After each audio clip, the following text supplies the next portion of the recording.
I'm sorry, kiddo, I really am. You have a good soul. And I hate giving good people bad news.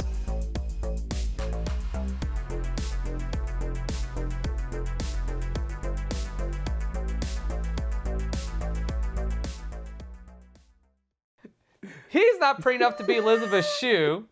I'm not pretty enough to be Penelope Ann Miller, but we did watch 1987's Adventures in Babysitting. Nobody's getting out of here without singing the blues. Well, he walked up to me and he asked me if I wanted to die. Meet Chris Parker, getting ready for the greatest night of her life. Hi. I gotta cancel. Now she's stuck babysitting the Anderson kids. Sarah, her brother Brad. Oh my. His best friend Daryl. Who is this kid? What could possibly go wrong? Chris, I'm in trouble. This is the night when things go from bad to worse to ridiculous. Wanna go to bed? Hey, I like this. Big city, scum sucker. You should try babysitting. Adventures in Babysitting. You think your parents will ever ask me to babysit again? If they do, I'd ask them for $1 more an hour.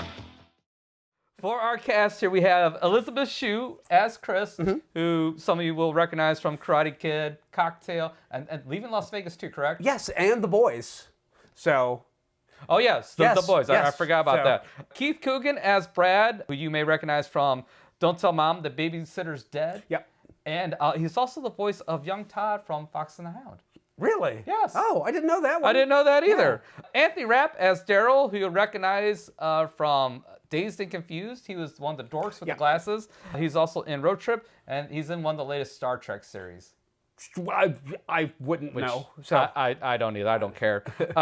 And then lastly, we got Maia Brewton as Sarah. Well, and then also Penelope Ann Miller as Brenda, Big Top Pee Wee, Biloxi Blues, and some other stuff. I was going to say, Other People's Money is the one I remember from because I had such a crush on her from that movie. Never seen it. Never seen it. Oh, it's a terrible movie, but she was just hot as fire. So are we ready to sing the blues? Yeah, sure. So this starts off with Chris. She's supposed to go out with Mr. Cool Mike. Mike shows up in a sweet-ass IROC Camaro. I was like, sorry, babe. My little sister got sick and my parents are going out tonight. Well, I could come over and help out.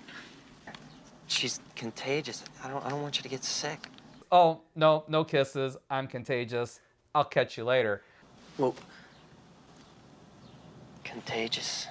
And so she's like, well, this sucks. And then she gets a phone call, and She's asked to babysit while some neighbor people go to some sort of fundraiser for something or other. Was Mrs. Anderson on the phone? She wants to know if you can babysit for her tonight. So anyway, she's like, fine, I'll babysit.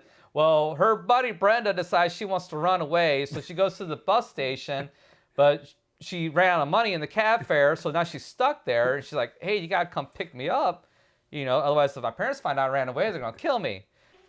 Chris, I can't call anybody else. My dad doesn't know. He'd kill me if he found out. Chris, please hurry up and get here.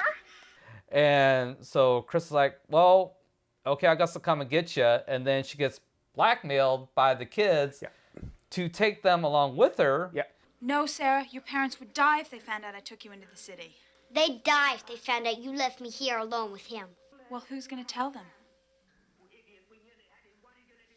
And so they're on their way up to the train station. They get a flat tire, and from there, shenanigans ensue. Adventures ensue.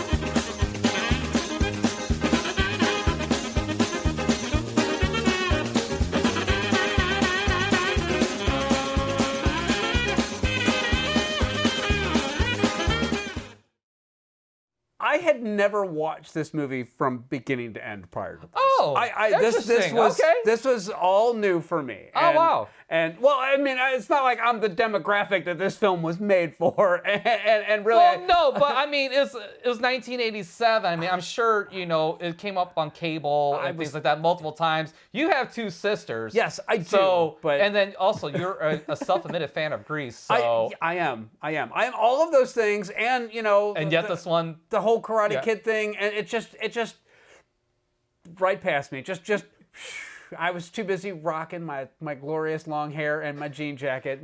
My mullet was sweet in '87.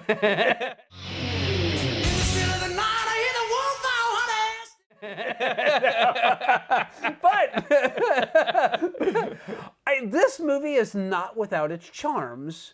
And I will admit that. Now, I don't know that I could have admitted that in 1987, but in 2026, I can go, okay, I get it. And really, it's all based on the strength. Don't say it. Elisabeth Shue does a fine job. Oh, absolutely. Penelope Ann Miller is funny in her little bit parts here and there. Get out of my house! You just moved! But really, it's the supporting cast with the kids that really kind of make this movie watchable. Stop, Mr. Pruitt, please slow down! This is great! Also, in a good way. There's some fun stuff here. There's some fun stuff. There's some shit though too. Oh, there's most shit. definitely some shit. Well, so they get the flat tire, and then, she just got done telling this scary story to freak the kids out, to entertain them while they're driving down to pick up her friend. The man with the hook story, which he scrapes off the face. He raises his right arm, but there's a big metal hook instead of a hand. And the hook goes to the babysitter's face. Scrape, scrape, scrape! Which is stolen straight from Meatballs, but that's fine. I'll forgive it. But then the guy that pulls over to help them with the flat, because they don't have a spare, and he pulls over and he's going to tow them, but he's missing his hand. Ah! And the kids are all like, "Did you lose that in Nam?" He's like, "No." Just changed the tire on a big rig and the jack gave out. Back of the truck fell in the hand and popped the sucker right off. But, and his nickname is Handsome Jim Pruitt, which I thought was funny. But he decides he's going to do the right thing. He's going to help him out. He's not going to leave him stranded there on the side of the road, even though they don't have any money. Yeah. Oh, no, that wouldn't be right. Well, we'll be right. Leaving you kids alone on the expressway? And ironically, he gets a phone call about, your girlfriend, wife, whatever, he's with him again. And by your place. And what did you see? You won't like it. What did you see? That car was parked in front. She's with that bastard again. And he freaks out. That bit was kind of hilarious and unexpected because he goes crashing down the street and then he goes running into the house and then there's gunfire. Please don't hurt him! No! Everybody out! Get out! Gunfire. They try to get away, so they get into the guy's car who the wife is cheating on him with. Yeah. And then all of a sudden there's Mr. Joe Jip, and he's still in the car. So, Lock the doors.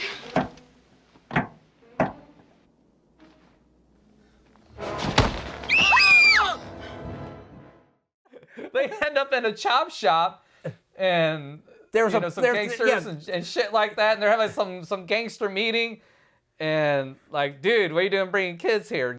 Boosted a caddy full of kids. Hey, they got in the car while I was stealing it, man. I mean, what was I supposed to do? Put them out on the street? They would have been killed. Get them up in the upper office, and we'll deal with them later. Okay, there's a subplot that's introduced here that is hilarious, and I did some research on it. We'll get to that. But the subplot is the eldest son's friend stole a Playboy from his dad. It's Playboy because there's this girl in it and she looks exactly like Chris. I'm serious. She's got these humongous. And apparently the centerfold for that month bears a striking resemblance to Elisabeth Shue's character. And he's showing him in the back seat of the car, and he takes the Playboy and throws it out the window. Well, when they're back up in the office again, there's that issue of Playboy. So he decides that he's going to steal it. Well, it turns out that that particular issue of Playboy had the notes for which cars they're supposed to steal for some out-of-town crime organization. So...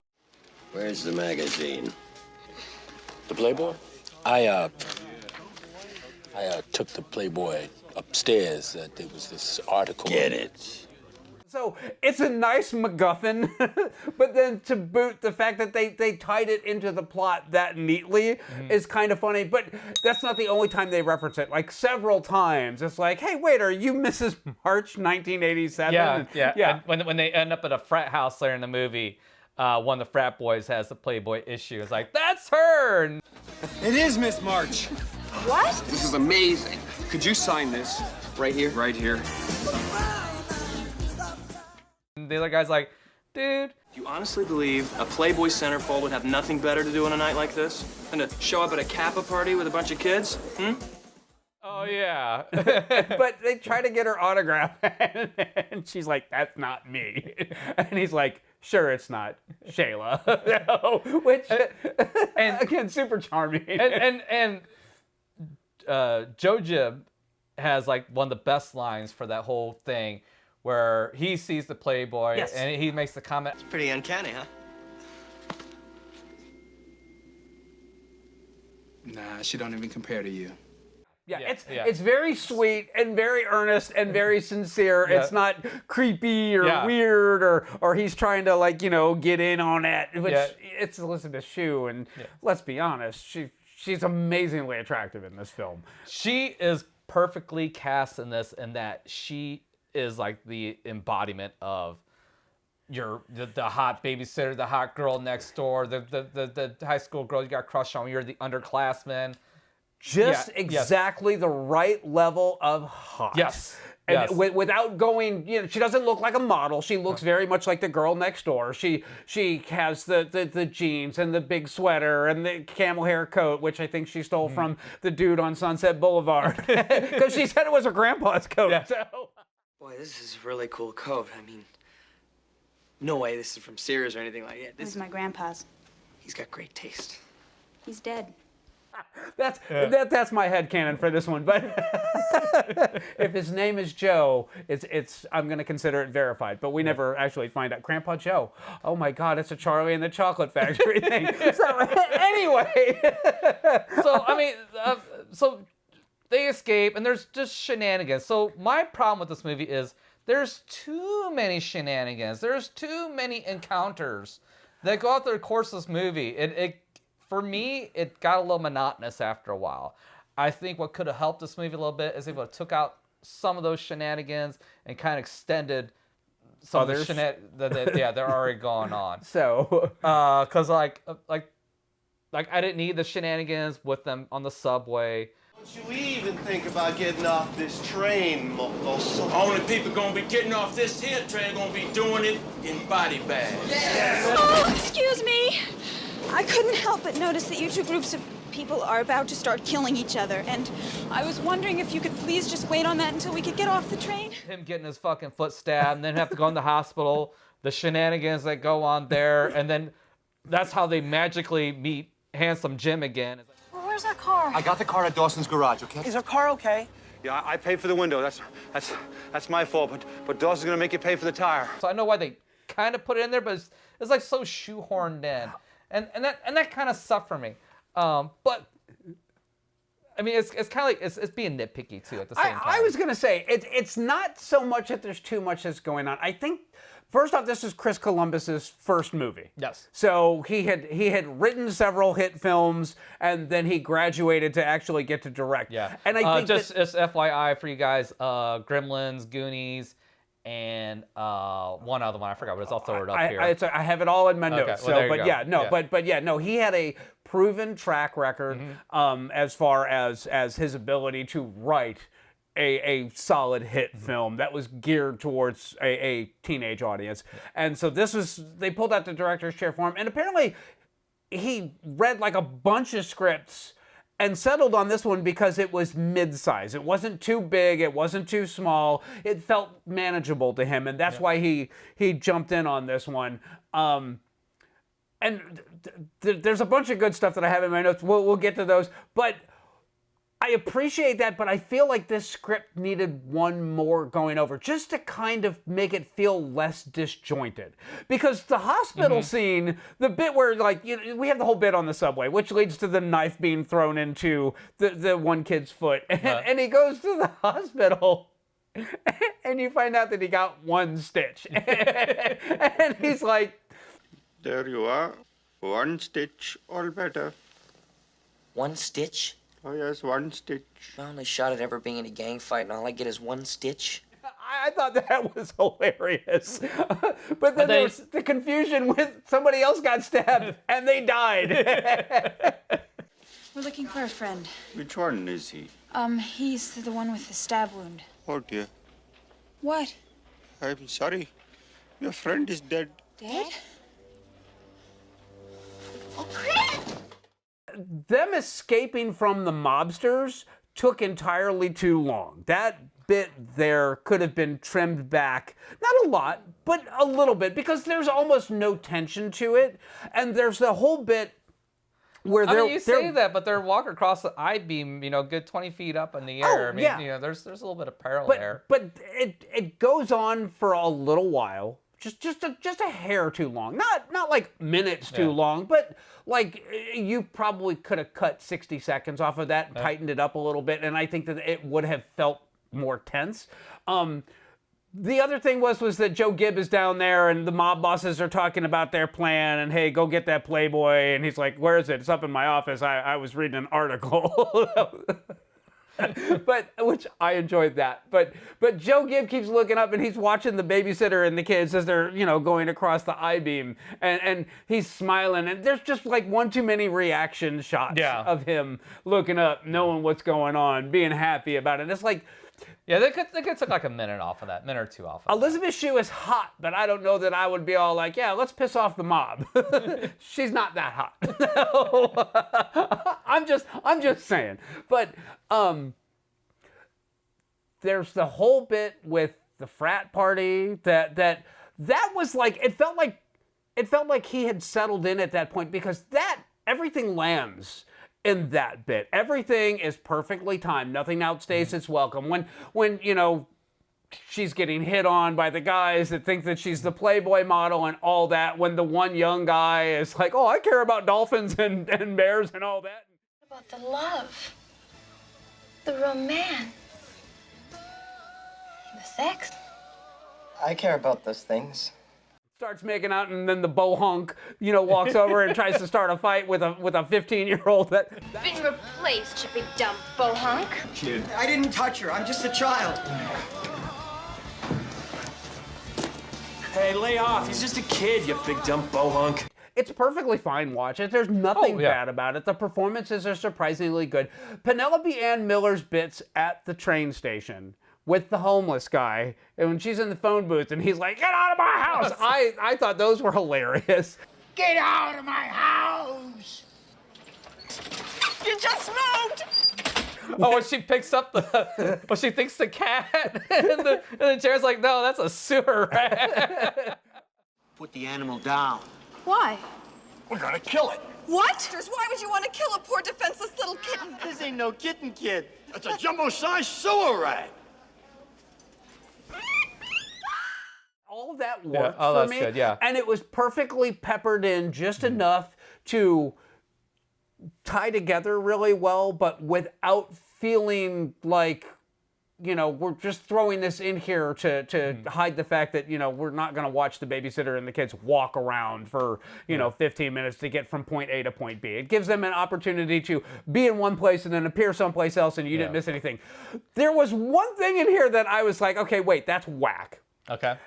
And it was when they run into the prostitute who's trying to get a date with one of the 15-year-olds, and then it turns out that she's 17. Not Daryl. Yeah. It turns out that she's 17 and that she ran away from home. Yeah, it was like, wow, that got dark really fast. Didn't see that one coming. You're 17? What are you doing on the streets? I ran away from home. It felt out of place. I don't think so. I liked it though, because it ties in with Brenda running away, and it's kind of like a quick little moral. Hey, kids, don't run away. It's not a smart thing to do. What I really enjoyed about this was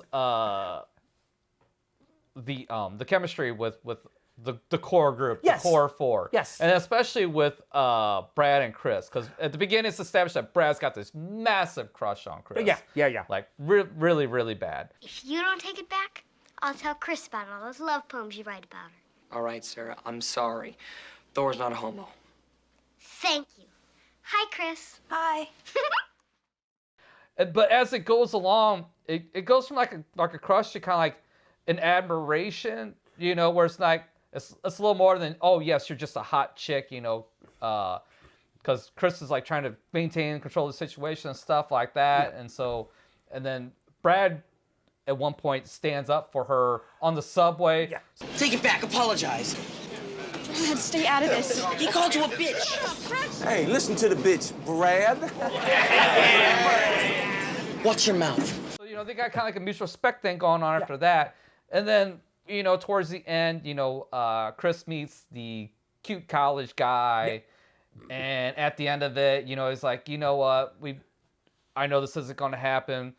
We could be a friend type of thing. And then he's like, realizes, hey, this probably isn't ever going to happen. So I'm going to close the chapter on Chris and kind of move on. So I like that. He closes the blinds when she's out there kissing And the he dude. smiles. He smiles as he's closing the blinds. He doesn't look bitter or angry about it. He looks happy for her. Yeah. Even though he knows that he's not the one. But when they're walking, right before they run into the prostitute, and they're walking and they're having that conversation, and he's like, everybody knows that Mike is a loser. Yeah.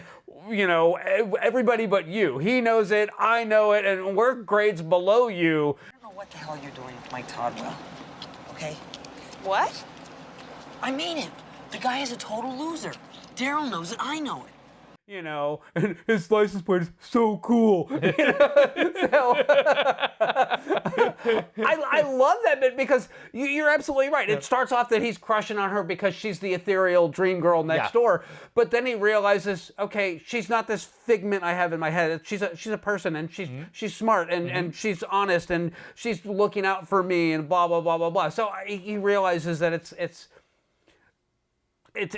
not ever going to happen. Absolutely right. But at the same time, it doesn't mean he can't admire her. He just can't be, tripping over himself to crush on her. And also too that they can't be friends in school or friends out. Yeah. Because they developed that friendship, the four of them at the end. When they're hanging out in the bedroom when all the shenanigans are done. I know that seniors don't normally hang out with freshmen.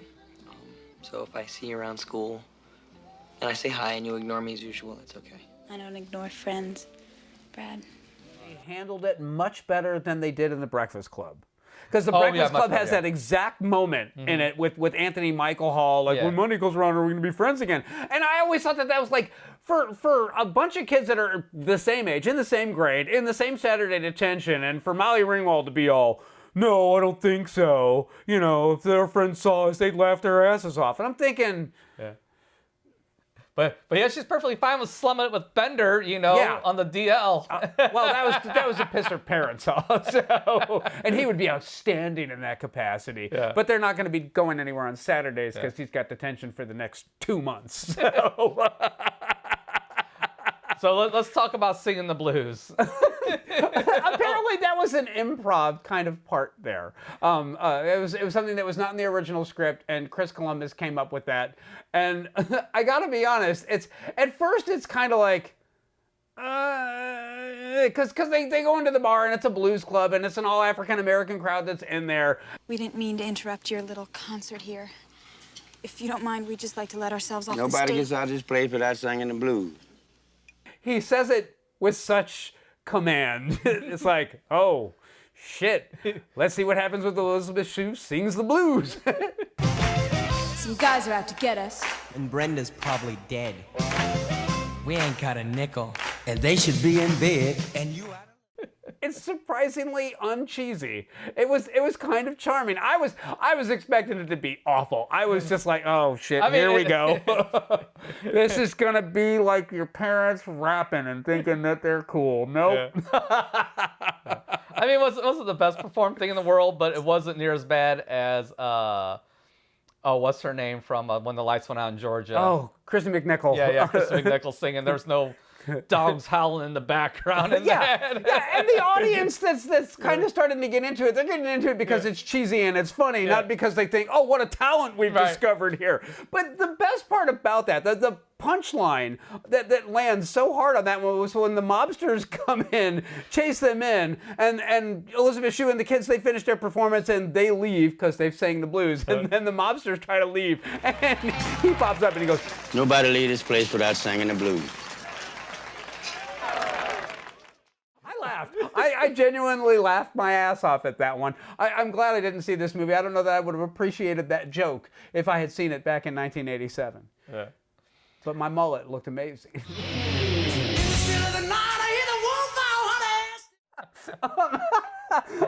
So the last thing is that I want to talk about was the restaurant scene where they see Mr. Cool Mike in the restaurant with his not very attractive date, which I understand that one at all. It's like Elisabeth Shue's like 10 times hotter than this poor girl that got in there. He explains it within the conversation at the restaurant. He basically says, yeah, she's pretty, but you know, her knees are tied together. And you treat her like this? Don't waste your time, Half Pint. Her legs are locked together at the knee. That was the whole thing, because they refer to the girl that he's there with. I want to say her name was like Reeve, or it was some shortened name of something longer. I don't know what. He'll throw it right here. Sesame plexer. She's such a sleaze. He dumps you for an easy chick, and you get a night of hell. But apparently she puts out. That's exactly. And that was it. That was enough for him to break his 1-year anniversary date with Elisabeth Shue's character, and that just kind of makes him even kind of scummier. Yeah. And if you didn't recognize him, he's the Weasley guy from Billy Madison. Oh, he's a lot more than that. Yeah. Oh, that sounds like we're ready. So actually, yes, break it to the notes. Okay, so that was Josh. I'm sorry, Josh Lyman on The West Wing. He was one of the senior presidential aides. He was there for all 8 seasons of that. That is where he, you know, kind of like really got noticed and really stood out as a cast member. That was his Camaro. And that was his license plate. So just... Oh, that's great. Yeah. Oh. If you ever needed to know... Look, everybody knew that there was 2 kinds of people on the planet. There were people that drove Camaros, and there were people that thought that they were douchebags. And that holds true to this day. So, the budget for this film was a modest $7 million. Okay. It made $34.4 million at the box office. So it was a solid hit. Now, based on the success of this and in fact, it was a first-time director and blah, blah, blah, blah, blah, they filmed a pilot because they wanted to do a TV show, which was going to be like the continuing adventures of Adventures in Babysitting. The pilot did not get picked up. But in 2016, Disney did do a Disney Channel remake of Sabrina Carpenter. Yeah, which... Basically, I forgot who the other girl is, but no one cares. So I out of morbid curiosity, immediately after watching this, I saw that there was a remake. I got 5 minutes. I was like, no. It was fuck you, no. It was a Disney Channel. Well, here's the interesting thing about that is in 1987 we treated teenagers like young adults. Yes. In 2016. We treat teenagers like children again. And just the based on the rewrites they had to do for the script and everything that they had to like purge out of it to remake it. That's all you need to know on that one, which kind of staggers me because There is a lot of sexual innuendo in this. There is an F-bomb that is dropped. There is a couple of curse, but it never feels out of place or inappropriate or like, oh no, they're good kids. They wouldn't talk like that. No. Sometimes you just got to say fuck, all right? Every once in a while, you got to throw it out there. So Chris Columbus wanted to make a movie like Ferris Bueller's Day Off. After that was a big thing. But again, he wanted to basically also, there's a film called After Hours, and it was basically about it's about a guy and one evening, and that's kind of set, where he wanted to go with this. That was a Scorsese film, wasn't it? After Hours? I don't know. I think so. He'll throw it here. But this was originally pitched. Chris Columbus was going to direct. Here was the script for Adventures in Babysitting, and Paramount was like, we want Molly Ringwald. Molly Ringwald said, nope, thank you, but no. So they wound up going through 150 actresses by doing a cattle call all over the country, looking for the perfect one. The funny thing is that Chris Columbus wanted Elisabeth Shue, and they just weren't going to say yes based on her being in The Karate Kid, so they had to shop it around. Valerie Bertinelli tried out for the role. She did not get it either, but makes sense. Girl next door, pretty, without being too pretty. She was also very hot on One Day at a Time, which was still, which I think had recently gone off the air at this particular point. She was a student at Harvard at the time when she was cast. Yeah, so she was college age. So our crushes are a little young, but they're okay. So she was adult. Oh yeah. Well, I was also like 13 when this movie came out. Yes. So I was 17. So I was the age Elisabeth Shue is supposed to be in this movie. So it's all good. Yeah. Which is weird because Elisabeth Shue is 8 years older than I am. Really? Yes, she is. Holy shit, so she was in her mid-20s when she did this? Yeah. She's 62 today. Oh my god, damn. So, that woman ages like wine. Yes. Oh, yeah. Fine wine. So the movie you were trying to think of was Young Sherlock Holmes, by the way. The other movie that Chris Columbus had written. Yes. We'd already talked about the pilot on it. No, actually, it was Reckless. Oh, okay. That could have been that one too. But yeah, he did write the script for Young Sherlock Holmes. But Chris Columbus went on to really, this was his first modest success, but then he did Home Alone and Home Alone 2, which were huge even back then. He then did Mrs. Doubtfire. He also worked again with Robin Williams in Bicentennial Man. And then he went on to set himself as the leader of massive franchises when he directed the first and second Harry Potter films. So he also did The Help. He's been nominated for Academy Awards. The gang leader on the train that you were talking about, that is Clark Johnson. And if you don't know who that is, he was on 122 episodes of Homicide: Life on the Streets as Detective Lewis, which I saw him and I was like, who is that? I recognize that face, and I had to go dig through the credits to actually see who it was, and I was like, I knew I recognized that face, but it was a much older version of that face. Marina Backer was Miss March 1987. She looks nothing like Elisabeth Shue. And I just think you all needed to know that because you're going to go digging for Shailene. She doesn't exist. That was actually just Elisabeth Shue on the cover of that mocked-up magazine. Vincent D'Onofrio was in this film as Thor. Mr. Dawson. Yeah. Oh, Thor, mighty god of thunder. Who is this kid? And Dan, who was played by George Newbern, was the voice of Superman on both the Justice League and Justice League Unlimited for the entire run of both of those. Tim Daly did him in the Superman the Animated Series, but this is who took over, and he's still voicing Superman to this day. Oh, there you go. So yeah, and on any of the DC animated movies, it's probably him. I wish we could have got more Elisabeth Shue in roles like this, because like her dancing at the beginning of the movie is like ultimate 80s. Oh yeah, she was dancing like no one was watching. while she was getting ready for her date. It's a charming intro to her character, Yes, and yes. it tells you a lot about her without being dialogue-y. Yeah. And then, it was, Be My Little Baby, and then Martin Scorsese. No, it was, and then he kissed me. Oh, and then he kissed me. I'm sorry. It was Then He Kissed Me, and then Martin Scorsese said no one is going to associate that movie with anything other than Goodfellas ever again, and he hit that button, and that was it. Because that's the song that's playing when Henry Hill and his wife are going into the Copacabana, and that one continuous shot that goes from them being on the street to them being seated right up in front with Henny Goodman on stage. Yeah. But yeah, nobody else is allowed to use that song ever again, and I think that was the last time anybody used it in anything. I have to say, I don't know if it's not a bad movie. Yeah. I'm not going to tell you it's a great movie. I'm not telling you it's absolutely you got to watch it. But if you're in the mood for like a cheesy, corny '80s film, this will scratch the itch. Yeah, I know that it's I would say very family friendly. Yes, you can enjoy this with pretty much just about kids of almost any age. I mean, there's not too much here. It's like super offensive and stuff like that. And you never actually get to see anything from the Playboy. No. Fold out. Just it's suggested if you're old enough to know what a centerfold from Playboy is, you just see the 3 flaps fold down, and that's all you need to see. You see the face, and that's it. So there's nothing untowards being shown on screen.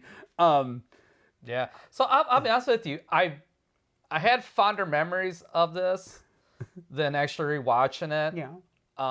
But at the same time too, again, like you said, if you're in that mood for something cheesy, something 80s, something that's, light fare, yeah, give it a watch. Maybe you'll enjoy it, maybe not. I think if you're a teen girl, you'll probably get an absolute kick out of it. I don't know how relevant this would be to a teen girl today. I think this is locked in firmly to folks in our generation because there's no cell phones. There's no that they're driving a crappy station wagon through Chicago, and it's my mom's car. And oh God, no! What is this? Like, this is true because I don't know how many girls like babysit anymore. So let me phrase that: if you babysat when you were a kid, this would probably be right up your fucking alley. Yeah. I think 90s kids. And that's it's 80s kids, 90s kids, and then that's probably everybody else is going to kind of like be all like, what is this life with no internet thing you speak of? We have no idea what you're talking about. You drove a car on the highway in a station wagon? What? I was going to say, this was a solid follow-up for Elisabeth Shue post Karate Kid. Yes. She was really good in the first Karate Kid movie. Then she was replaced by the pretty Asian girl Tamlyn Tomita, I think, in the second one. Yeah, well, they went to Japan, so that kind of makes sense. Yeah, and then they broke up, and that's why he went to Japan because he was just so brokenhearted, and then he comes back. I mean, it is Elisabeth Shue. So. Well, I get it, but then Hilary Swank came in, and she was the next Karate Kid, but we all know that ended tragically, and then then they had to do a whole series after that. So. And then poor Elisabeth Shue did Cocktail, and oh my God, that was such a big piece of shit. Apparently, Tom Cruise saved her life while shooting Cocktail. She almost walked into the tail rotor of a helicopter, and he tackled her before she had walked into it because she couldn't see it because it was spinning. That's apparently a true story. So then he owed her a favor, and that's why she did the movie? I don't know. Maybe, but I saved your life. You owe me. Fine, Cocktail. I'll do Cocktail. but yeah, Fuck. but Elisabeth Shue went on to do Leaving Las Vegas, which was her like turning away from doing teenager movies and doing a serious dramatic role. And Nicolas Cage won an Academy Award for Leaving Las Vegas. Where was Elisabeth Shue in all that? Because she had the harder role. He just had to get drunk for 2 hours and just be Nicolas Cage. Yeah, and she had to be the prostitute, and it was as far as I can recall, it's the first movie that showed the really unglamorous side of prostitution. So I guess she ran away. There's a glamorous side of prostitution? No, well, I was going to say other movies have portrayed it as, oh, well, you have money and this and that. And it's like, ew. This is the first movie that made it kind of gross. Or it's a fun, cheeky thing in whatever comedy you're watching or something like that. Everybody's having a great time because you're... So, Elisabeth Shue, you deserved infinitely better roles than what you got. You had the ability. You definitely had the looks. Yeah. I don't know why I feel like she got cheated out of what should have been a much larger career. Agreed. Because she most definitely had the look and the ability to carry off almost anything. But yeah, so that's one more reason to watch Adventures in Babysitting if you needed another one, to appreciate just how good Elisabeth Shue can be and could have been. Yeah. I agree with everything you just said. Yeah. Absolutely. So anything else? that's it. All right. We will catch you next time.